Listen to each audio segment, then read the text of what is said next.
We're back in the office, everybody, and I'm excited to make the kind of content that you want to see on interviews, because I know that interview advice is our most viewed content here at the Intern Queen YouTube channel.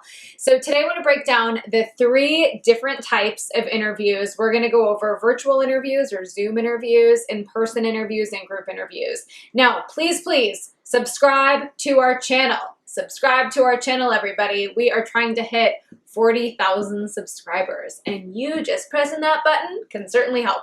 And then don't forget to hit the bell so that you get notifications. We post videos every other Wednesday. We've been posting videos since 2015, so you got a lot of Intern Queen to catch up on. So have fun on that. Let me know what your favorite videos are. Let's dive in to the interview advice. So first, I have some general tips that apply for any kind of interview that you're doing.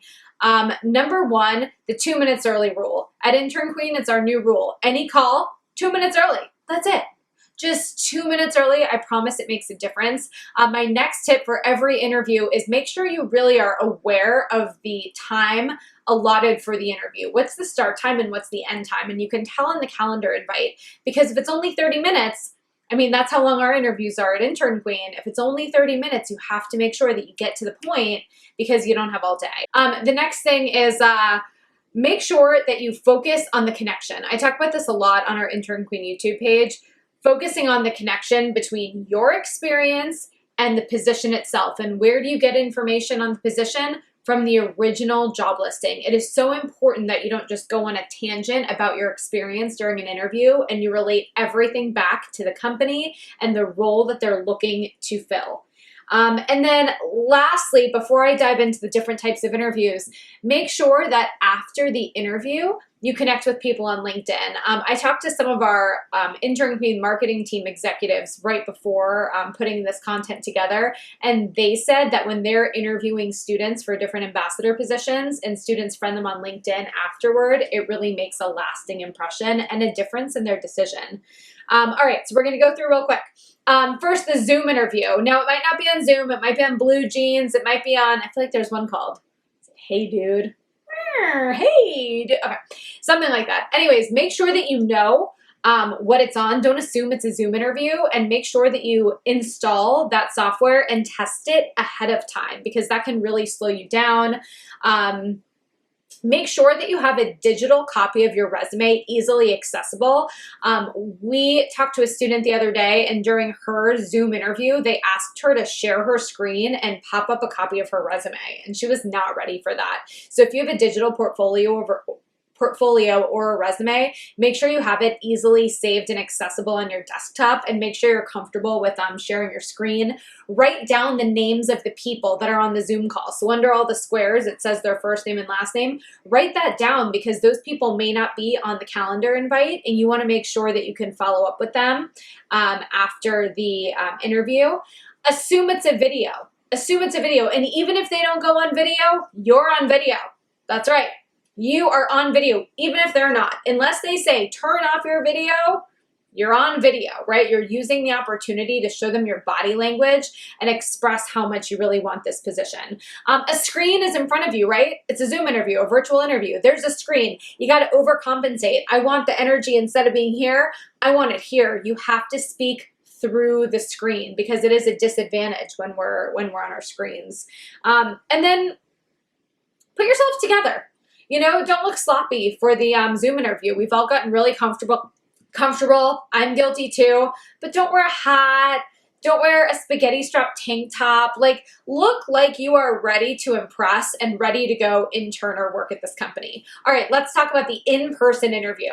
So if I'm meeting someone for an interview and it's at a coffee shop, I want to be there a good 10 to 15 minutes early, because I want to pick my spot. I don't want to be in the wrong place, right? So I say, of course, always arrive extra early, just so you can really position yourself in the place where you think you'll be able to focus. If you're right next to a loud table, that could be tricky. Dress is a factor in person, right? On Zoom, we can do the tap up thing that we've all been doing, right? In person, you got to dress to impress, and I would go a level above what you think they wear to the office every day, just to show them that you take the opportunity really seriously. Eye contact and connection and energy and passion, those things really matter, both in a Zoom interview, but also in an in-person interview. You can really feel that connection with someone. So make sure that you go out of your way to come across extra personable. It really matters. Try to turn it into a two-way conversation, right? Whenever there's an opportunity to ask questions, ask those questions. When they're explaining things, make sure they know you're following along. Aha, oh, that's great. That's so interesting. I didn't realize that. Really try to take this from a robotic exchange to a two-way, really dynamic conversation. Make sure you have those questions prepared at the end. If you're in a Zoom interview, you can have them written down, but in person, you might not have that. So make sure that you're ready with those questions for after the interview. And make sure you ask about timeline. And this isn't just advice for the in-person interview, really for any interview. When do you expect to make your decision? I'm really excited about the opportunity. That is a fair question. Let's talk quickly about the group interview. Now at Intern Queen, we do group interviews for almost all of our campus ambassador positions. So in prepping for this, I went to our marketing coordinators because they're the ones that are literally conducting the group interviews. And I said, what stands out to you? And some of the things I wrote down that they said it's really important to take notes as the host of the conversation is introducing details about the position. Don't be so eager to speak and share your story that you're not actually absorbing the information. You don't want to be tripped up. It's okay to be the first one to speak. In fact, if someone is not called on, I think it can be a win for you to say, I'll go ahead, right? And just start and really lead and show that confidence. Try to be really direct with your answers. You don't have a lot of time. Other people have to speak. So make sure you don't tangent or get into too many stories. You want to really get to the point. If you've worked with that brand before that you're interviewing for, or you have any experiences connected to that brand, I would mention it. You're not bragging. Don't worry about it. I would be confident about the experience that you do have and make sure to bring it up because that's definitely a way to stand out within a group. And think about it. If you're interviewing 6 different people at the same time and someone has brand experience, they're going to make note of that. That's going to be one of the things that they write down, follow up on, and remember. Keep in mind, this is something I added, collaboration over competition. Right? These people are not your enemies just because you're potentially competing for a similar position. You never know what's going to happen. So always have the mindset of collaboration. You never want to come across as interrupting someone, but you could say something like, I'd love to add to what Jackie said, right? I'd love to add to that. So just have that mindset that these are your peers. You may cross paths with them. Maybe you'll both get the internship or job. Who knows? One more thing I want to bring up, you guys. Staying on at the end of the call, and when they say, does anyone have questions? Be the one to ask a question. That really matters. Be the one that stays on until the end of the call and be the one that asks questions. And if you don't have questions, make sure you listen and you hear what other questions people are asking and you make note of that.